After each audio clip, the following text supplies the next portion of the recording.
Jess, your host for Mondays. Hey, what's going on, guys? Beaverbunch, and this week we're talking about safe sex with women, which I love. I'm excited. This is a great topic.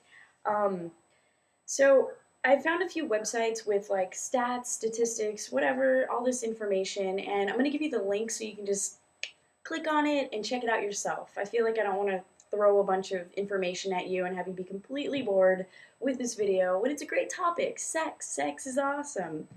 And I want to talk about it. I don't know what I have to say, but I feel like I should talk about it. I feel like I should have a lot to say. Anyway, so I remember like 10 years ago when I was still in high school, there was no sex education for LGBT anything. And so it was something that my friends and I had to sort of teach each other by reading cheesy condom packets and whatever informational guides they handed out at pride festivals. What? That was horrible. I mean, yeah, granted, it did give us some information, but it would have been much better if somebody taught it in school, you know? So it was like legit. And if I'm correct, I think that these days they're still pushing abstinence. And while I don't necessarily say it's a bad thing to be abstinent, I'm not a big fan. And the reason for that is that I don't think I think promoting abstinence is like teaching ignorance. You know? We're human. We want to have sex. We want to explore that part of our body and explore that part of other people's bodies. So I say screw the abstinence, pardon the pun, but let's teach safe sex, right? So that everybody can still have sex, but they at least have the knowledge of how to be safe while doing it. I really wanted to reach out to all of those, to everyone, I suppose, but to lesbians mostly who are under the impression that because you're a lesbian and you're only sleeping with women, that you are not going to contract an STI or HIV or anything like that. Not true. Transmission can still occur even if you're a lesbian. I promise, it can. So let's be safe about it. I have like strewn all over my desk area here 3 condoms that I have sliced open and made into dental dams. And if you don't know what a dental dam is, I'm here to tell you. Now you can buy dental dams just as they are.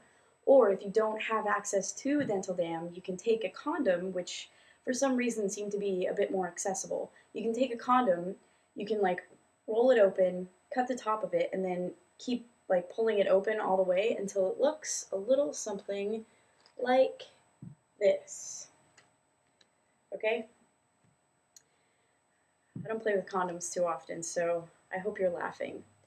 Basically, a dental dam looks like this when you buy it. I cut open this condom and sort of made it my own dental dam. All you do is take it and place it over your partner, not her mouth. Don't put it over her mouth. And this way you are protecting your own fluids and her fluids from having a game of soccer with each other. Soccer? I don't know. But you're preventing them from like hanging out with each other, which is a good thing if you are sexually active. Whether you're having sex with 2 people or 14 people, not at the same time. I mean, that's cool if you're into that, but not at the same time. I'm just saying, if you are sexually active, it's best to be as safe as possible. And another thing, some people think that it's not important to get tested. Yeah, it is for everyone. Lesbians, gay men, queer, trans, straight, everyone needs to be tested. I say get tested every 6 months if you have to. And one thing that I've noticed with partners that I've had, sexual partners, people that I've dated, girlfriends, everyone, one thing that I've really noticed is that it's hard to communicate about sex with the person that you're having it with. Why is that? I mean, I have a hard time with it sometimes, but I don't get it. I mean, if I'm willing to share that part of myself with someone, you would think that I would at least be willing to just talk about it. It's gotten easier over the years, but it's definitely I'm still a little bit hung up on it. So, look at all these puns. Jeez, Jess, calm it down. So, my suggestion is be comfortable with the person that you're sleeping with. Be willing to communicate with them openly. Ask questions. Have you been tested? This was the last time I was tested. Everything. You want to be able to have that communication with the person that you're sleeping with, and then sleep with them. I have had a friend. Sorry for the stutter. I have had a friend have a little bit of a scare, and it's it's scary.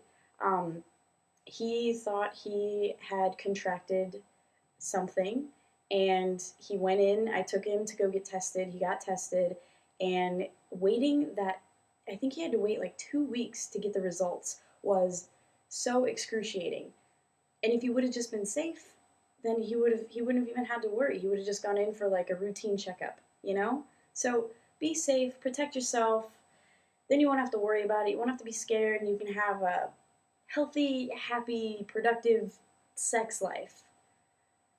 And I say that's amazing. So that's it. That's my safe sex take. I don't know, tip.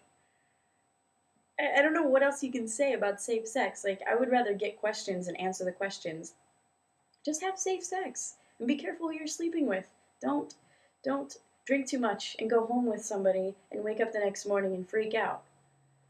I don't know what that had to do with the video, but I feel like I've done that once. Just once. Anyways, that's it for the video. I hope you guys have a really awesome week. Happy Monday. I almost forgot to say that. I will see you.